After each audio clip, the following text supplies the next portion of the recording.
Welcome to Democracy Now!, democracynow.org, The War and Peace Report. I'm Amy Goodman. In a series of extraordinary legal decisions Tuesday, the Supreme Court has upheld President Trump's so-called Muslim travel ban, while a federal judge in California has ruled immigration officials must stop separating immigrant children from their parents at the border and must reunite all parents and children within 30 days.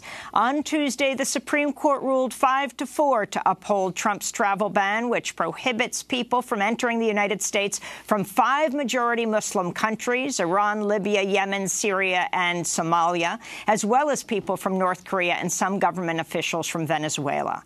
In a scathing dissent, Justice Sonia Sotomayor condemned the ban as harrowing and said it was, quote, motivated by hostility and animus toward the Muslim faith.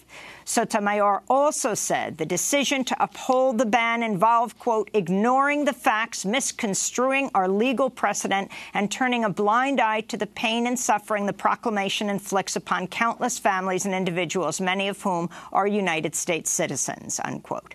After the ruling was announced, protesters gathered outside the Supreme Court to condemn the decision. This is Darakshan Raja, founder of Justice for Muslims Collective. No court decides the parameters of our community's humanity. Yes. We will continue to resist. We will continue to fight.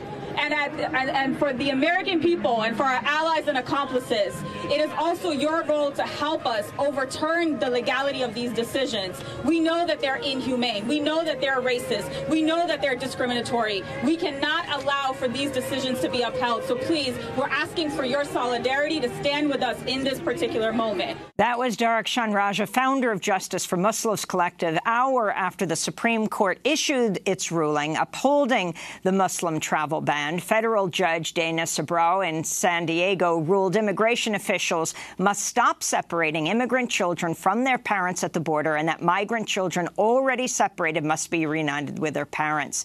The ruling says all children under the age of 5 must be reunited with their parents within 14 days, and all children 5 and older must be reunited with their parents within 30 days. The ruling does not require the Trump administration to stop prosecuting people for crossing the border.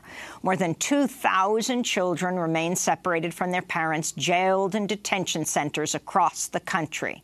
Immigration advocates are warning the Trump administration has no clear plan for how to reunite them with their parents, some of whom have already been deported. On Tuesday, hundreds protested Attorney General Jeff Sessions' visit to Los Angeles. 25 protesters, including clergy, were arrested outside a federal courthouse.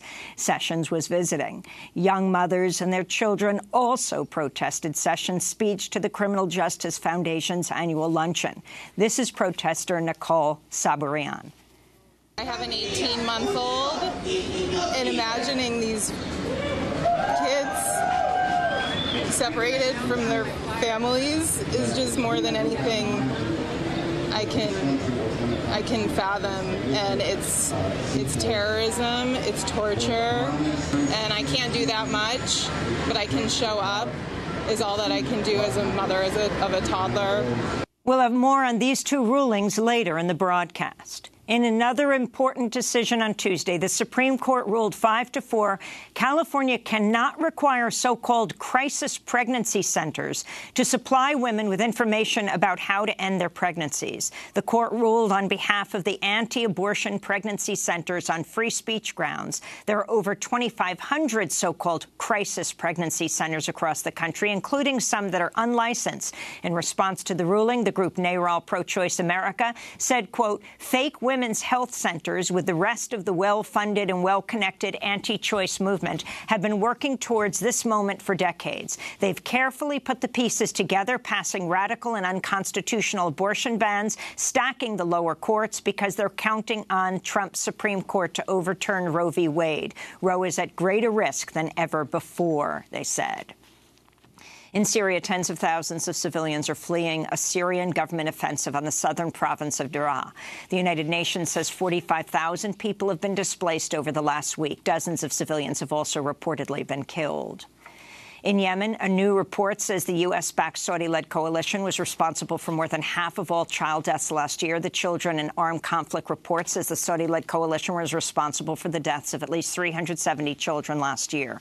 The report comes as the U.S.-backed Saudi-led coalition continues its offensive on Yemen's key port city of Hodeidah, which the United Nations has warned will worsen the ongoing humanitarian catastrophe in Yemen.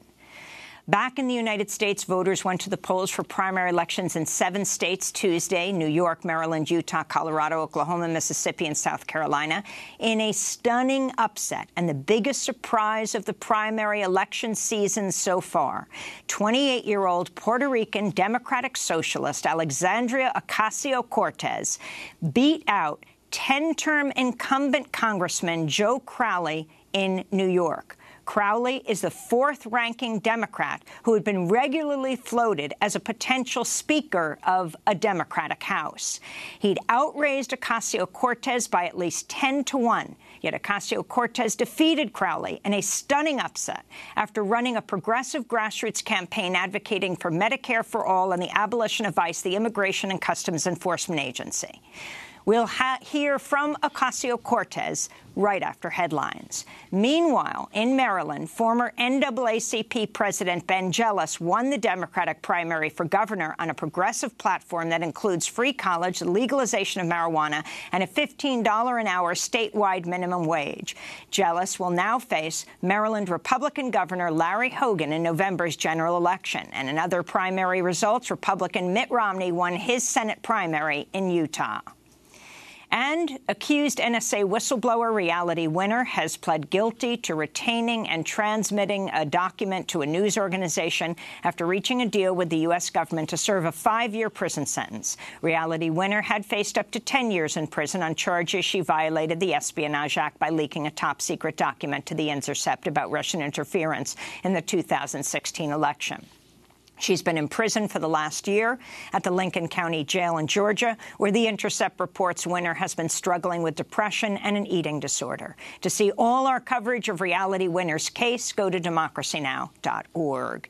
And those are some of the headlines. This is Democracy Now!, democracynow.org, The War and Peace Report. I'm Amy Goodman. And I'm Juan Gonzalez. Welcome to all of our listeners and viewers around the country and around the world.